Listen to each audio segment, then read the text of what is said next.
What's going on, guys? Welcome back to Carrasco Ranch. My name is Robert, if this is your first time tuning in. It's been a while since I put out a video like this. I've been really busy. We have a big project coming up here at the ranch that we are working on, and I will show you guys what that project is once it's closer to completion, which we're shooting towards March. We got some things done. I may show you guys possibly. I don't know what we got going on right now. I'm not sure. But yeah, today we're just going to talk about basically one of the bigger deer that I've shot off this property. I shot him on December 19th here at the ranch, and I'll kind of just walk you through my day and how it all took place and how it all happened. He's at the taxidermist already right now. When I do get him back, I will film that day along with the bobcat I took in to the same taxidermist. Again, shot here at the ranch as well. So yeah, real quickly, guys, we'll get into the story. Also, I've gotten 2 or 3 emails from, I guess people watch my videos on YouTube. I do leave links in the Airbnb for my lake house property that you can rent out and you can fish. Quick update, we've cleaned out a lot of trees that were in that little canal. We just cleaned them out probably 2 weeks ago or so. So everything is clean. You can easily access it. You can put a boat in there and dock it right there and walk up to the house. But yes, it is my house, and yes, you can rent it, and yes, there is fish. There's a lot of fish in that lake. If you follow me on Instagram or on my Carrasco Ranch Facebook page or the rustic_lake view lodge page, you'll see the fish that we do catch out there as well. All right, guys, so we'll go ahead and get into the story. So, like I said, it was December 19th. It was a nasty day. It was rainy. It was cold.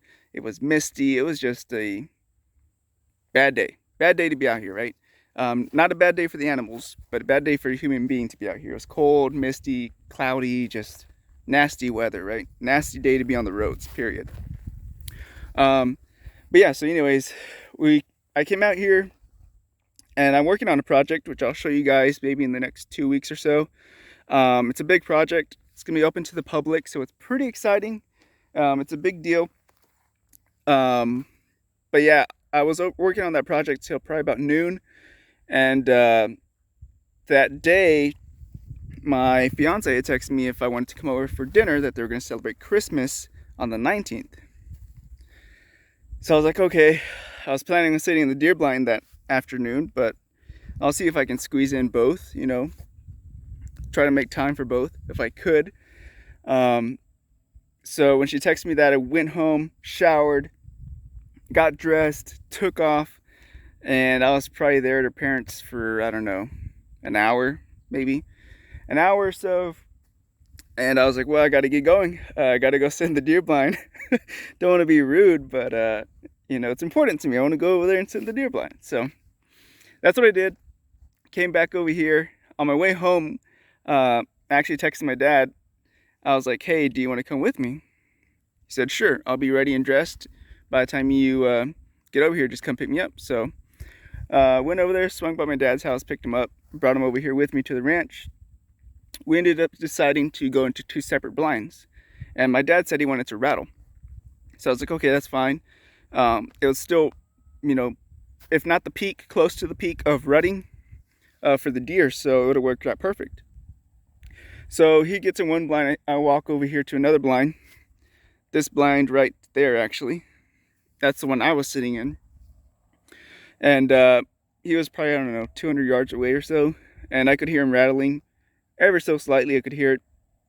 But yeah, he ends up rattling.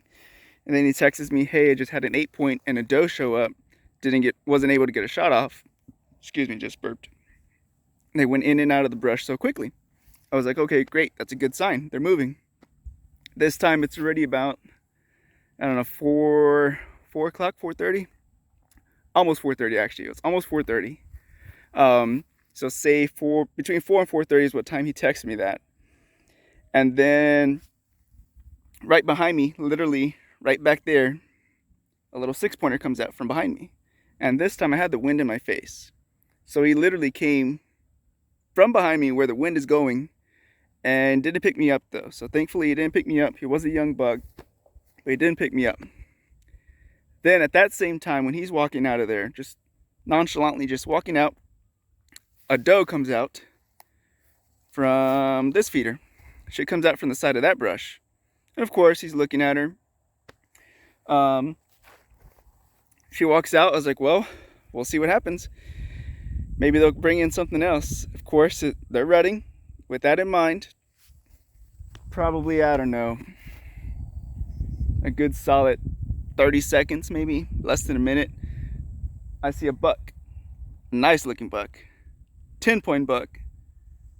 Decently wide antlers. Right there in the corner. By this tree. I don't know if you guys can see it. Yeah, he's like right there. I could see the antlers. She was just standing right there. It must have been literally like 4:28, 4:29. My feeders go off at 4:30. So she's standing right there just waiting for the corn. Well, the buck decides to come out here. I guess there was some leftover corn from the previous spin of the feeder. The buck decides to come out to the feeder, which is rare to see big bucks like that come out to feeders, but he did. He decided to come out here and eat whatever was left over from the previous day. So he's eating there. Mind you, feeders go off at 4:30. It's got, I mean, you know, looking backwards, now I know it's either 4:28, 4:29.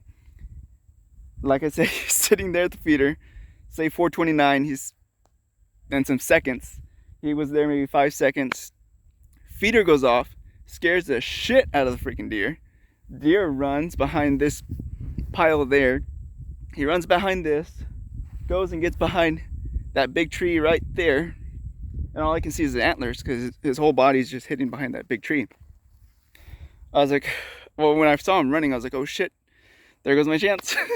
There goes my chance to get this guy. But no, he stayed there. And the only reason he stayed there is because that doe was still there.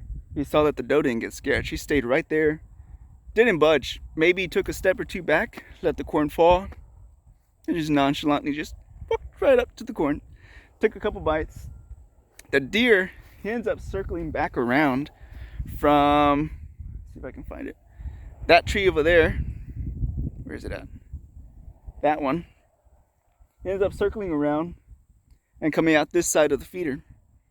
So he walks in the woods and comes back around, basically where he was originally coming through. And he ends up pushing that doe off. She ends up walking behind this little pile here, walking down that trail. He stayed here for another, I don't know, 15 seconds, 20 seconds, I don't know. He stayed there for a little while. I was in here trying to not make noise, trying to get the gun ready. And he gave me just enough time to get off a shot. But at the same time, those legs, every time he would move, his dang vitals were always hidden by one of those legs. It's like he knew I was there, right? Obviously he didn't, but it felt that way. So either way, he ended up giving me an opportunity, and he ended up giving me an odd shot, but still made it. You can actually see all this deer scat. I'll show you guys real quick. Turn the camera. You can actually see all this freaking deer scat just everywhere. This is a new feeder I set up this year over here. I mean, you can just see it everywhere. That one's a little bit more of a buck. Yeah, you can see it everywhere. Anyways, so yeah, he is at this time kind of facing at me, kind of doing this, looking, I guess more like this, huh? Looking this way, and again, I'm that way. And he gave me an opportunity, a shot. He ran, I don't know, I want to say 30, 35 yards or so. He ran around the brush and landed on the trail. So we ended up tracking that deer. We thought it was gonna be a little bit longer of a track job, but it actually wasn't. And I'll kind of flip the camera around and kind of talk and walk as we go. So we came around to the other side of the road, and this is actually part of the project that I was telling you guys about. But yeah, so we followed him on this trail, that we have throughout the ranch. And we ended up finding him right here. This is where he ended up landing, and you can actually kind of see that there's still a little bit of a stain of blood on the trail. The gravel's still a little, kicked up from where he landed. But yeah, it's been a while. It's been what, 3 weeks now? 2 weeks since we shot him? Yeah, it's been a while, so it's not as fresh, but yeah. This is where he was found.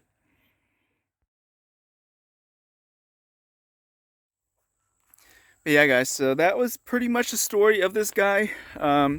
We've never seen this guy on camera, so we know he came from another ranch. We did get a picture of him on camera about a day before this all happened. Again, I hadn't checked my camera pictures till after I already had shot this guy, so I didn't know he was even in the area. But yeah, he was a decent buck. And again, I'm gonna put a picture of him, maybe even as a thumbnail, and I'll put 5-second clip of the deer. But yeah, again, we've never seen this deer. Must have came from another property. Obviously during the rut, they will chase the does miles. You just happen to walk over here to this property. Yeah, guys, that's the story of this deer. It's significant because this probably will be the last year we actually hunt on this property, because it is going to be open to the public now for other business adventures. We will be purchasing another property, so that's where I'll be filming the new videos once we do purchase that. But until then, yeah, that will probably be the last deer we harvest off this ranch. Yeah, guys, I hope you enjoyed that story. I just want to share it with you guys. Like I said, it was significant because it might be more than likely the last deer we harvest off this property. So we'll see what happens. But yeah, guys, I hope you enjoyed that, and don't forget to like, share, and subscribe, and stay tuned, because if you ever do want to visit this ranch, there's gonna be an opportunity. You guys will see, it's pretty awesome. I think it's pretty awesome what we're working on. So stay tuned, guys. Keep you guys updated, and be careful, be good, take care, and God bless, and have a happy new year.